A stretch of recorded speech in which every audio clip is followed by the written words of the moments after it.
Guys, চলো এখন দেখাই। তেল গরম করতে দিয়েছি, এখানে আর একটা তেল গরম করতে দিয়ে বেগুন ভাজা হবে। তার সাথে এখানে এখন ময়দা মাখা হয়ে গেছে। এই যে বেগুন, এখানে কড়াইশুঁটি বাটা সব কিছু করে করা হয়েছে। এখন বেলনি চাকি সব রেডি। এখানে ফুলকপির তরকারি, ছোলার ডালও রেডি হয়ে গেছে। চলো ভাজা শুরু করা যাক।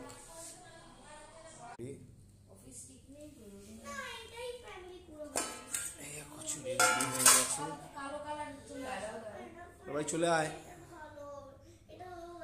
তাড়াতাড়ি আয় বেবি, আয় খাবি আয় খাবি আয় খাবি আয়।